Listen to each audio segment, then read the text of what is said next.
What a fantastic match. আমার মাঝে মাঝে কি মনে হয় জানেন, যে ফুটবল কখনো কখনো মোর দ্যান গেম হয়ে যায়। মোর দ্যান গেম, মানে এই ম্যাচের শুরুটা কেমন ছিল দেখেন, এত জঘন্য শুরু, মনে হচ্ছে ডাব্লিউডাব্লিউই দেখতেছি। এবং এই ক্ষেত্রে আমি শুরুর দিকটাই, আর্জেন্টিনা ট্যাকটিক্স কিনা জানি না, আর্জেন্টিনাকে একটু দোষ দিব যে তারা শুরুর দিকে খুব বেশি মানে মানে পপড আপ ছিল এবং হচ্ছে খুব অ্যাটাকিং মুডে ছিল। মানে এটা আমার কাছে মনে হয়েছে যে স্কালনের একটা ট্রিক্স, যে ইংল্যান্ডকে হচ্ছে শুরু থেকেই হচ্ছে মনোবল ভেঙে দাও এবং হচ্ছে তাদেরকে একদম পপড আপ করো এবং তাদের হচ্ছে মানে বিরক্ত করে ছেড়ে দাও, রাইট? এটার পরে আমার কাছে মনে হয়েছে যে পরে আমি যেটা ফিল করছি যে এটা হয়তো একটা ট্রিক্স হইতে পারে, বাট শুরুর দিকে এইরকম দেখার পরে আমার কাছে মনে হচ্ছিল যে সেমিফাইনাল ম্যাচ এমন হবে কেন, সেমিফাইনাল ম্যাচ হবে আর একটু বেশি কিছু, আর একটু মোর দ্যান সামথিং। তো মোর দ্যান সামথিংটা সেরে যে সেকেন্ড হাফে আছে এটা কে জানতো, বাট সেকেন্ড হাফে স্টিল, সেকেন্ড হাফে 55 মিনিটসে গর্ডনের লিড এবং দুর্দান্ত একটা কাউন্টার অ্যাটাক, খেলা ঠিকঠাক চলতেছিল। কিন্তু যেই সাবস্টিটিউটগুলো হয়ে গেল, গনজালেজ, ডিপল, মন্টিয়েল, কাজ শুরু। আর মেসি নর্মালি যেটা করে, প্রত্যেকবার কামব্যাক করতেছে এই মানে রিয়েল মাদ্রিদের টাইপের কামব্যাক, এবং প্রতিবারই কামব্যাকের জন্য মেসি গিয়ে নর্মাল নাম্বার 10 রোল থেকে গিয়ে না রাইটে গিয়ে অপারেট করা শুরু করতেছে। যখনই মেসি রাইটে অপারেট করা শুরু করছে তখন থেকে উইংয়ে ক্রস করতেছে এবং দুইটা অ্যাসিস্ট করছে, দুইটা দিয়ে গোল করাইছে। And this is Messi. মানে ঠিক কোন টাইমে কোন জায়গাটা যাইতে হবে, কোন জায়গাটা গিয়ে ক্রসটা দিতে হবে, কিভাবে ক্রসটা দিতে হবে, সেটা হচ্ছে মেসেই জানে। বাট শুরুর দিকটা কিন্তু এরকম ছিল না, শুরুর দিকটা খুবই জঘন্য ছিল, খুবই জঘন্য ছিল। এমন ম্যাচ আমি সাধারণত দেখি না।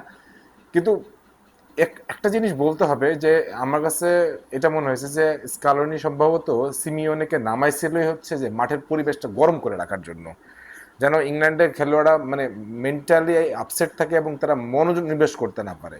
এটা একটা ট্রিক্স, আমি আমি এখন বিশ্বাস করি। সো ওই সিমিওনিকে দিয়ে প্রচুর মাঠ টাট গরম টরম করায় হাফ, মানে ফার্স্ট হাফ তা কোনো রকমে ঠেকাই নিয়েছিল, কিন্তু সেকেন্ড হাফে গিয়ে যে একটা ওরকম দুর্দান্ত কাউন্টারটাকে গোল হয়ে যাবে, এটা এটা হয়তো বা সে চিন্তা করছে, হয়তো বা সে চিন্তা করছে যে আমার পরবর্তীতে আমার কি করতে হবে। কিন্তু মানে যখন খেলা একেবারে শেষের দিকে চলে আসছে তখন সে যেই সাবগুলো করছে, ডিপল, তারপরে মন্টিয়েল, তারপরে হচ্ছে গঞ্জালেজ, তারপর লাউতারো মার্টিনেজ, এই সাবগুলো করছে, প্রত্যেকটা সাব, প্রতিটা সাব কাজ করছে। ম্যাকেলিস্টারের শট বারে লাগে ফিরে আসছে, এনজো ফার্নান্দেজ অত দূর থেকে দুর্দান্ত শট করে গোল করছে। তারপরে হচ্ছে যে গঞ্জালেজের শট হচ্ছে আপনার পিকফোর্ড ঠেকাই দিছে। মানে প্রত্যেকজন যেগুলো সাব করছে প্রতিজনই মানে কোনো না কোনো কাজ করে দিয়ে গেছে। আর মেইন কাজ করে দিয়ে গেছে দ্য ম্যাজিশিয়ান মেসি। মানে সে সে দুইটা অ্যাসিস্ট। এবং মেসির মজার ব্যাপারটা হচ্ছে যে যখন আপনার পিক টাইমে মানে মানে মনে হবে যে এই সময় মেসি কি দরকার, এই সময় মেসির একটা সাহায্য দরকার, ঠিক ওই সময় দেখবেন মেসি সাহায্য করতে চলে আসবে এবং ওই সাহায্যটা কিন্তু পাওয়া যায়। সো মেসি বারবারই কিন্তু নাম্বার 10 রোল থেকে যখন রাইটে যখন অপারেট করা শুরু করে তখন সে মেসি একদম পুরনো মেসি, বার্সেলোনা মেসি হয়ে চলে আসে। এবং ওইটাই হচ্ছে যে ম্যাচের turning point.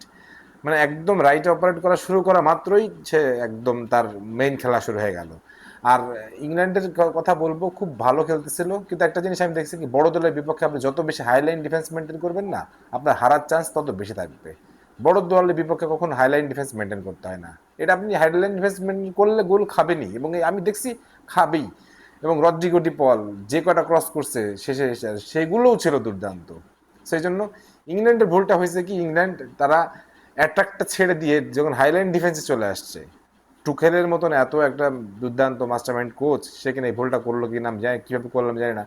Highland defence maintain করাটা ঠিক হয় না তার, তার হাতে বুকায় সাকা ছিল, এজে ছিল, হ্যাঁ রাশফোর্ড ছিল, তখন সে আর একটা গোলের জন্য সে মানে একটা একটা মানে জুয়া খেলতেই পারতো, আর একটা জুয়া সে খেলতেই পারতো, কিন্তু সেইটা না করে হাইলাইন ডিফেন্স মেনটেন করাইছে এবং আর্জেন্টিনার কোর্টে বল ঠেলে দিচ্ছে এবং আর্জেন্টিনা সেই ম্যাচ বের করে নিয়ে আসছে।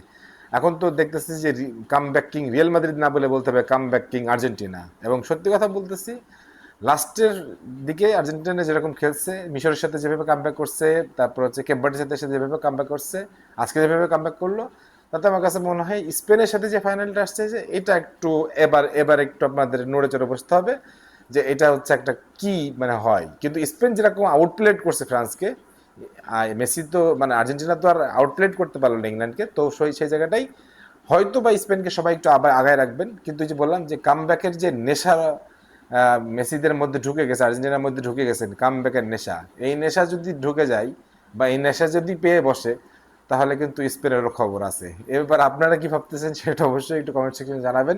আর আর্জেন্টিনা স্পেন ফাইনাল নিয়ে অবশ্যই একটা বড় ভিডিও আসবে। ততদিন পর্যন্ত সবাই ভালো থাকেন, সুস্থ থাকেন। আল্লাহ হাফিজ।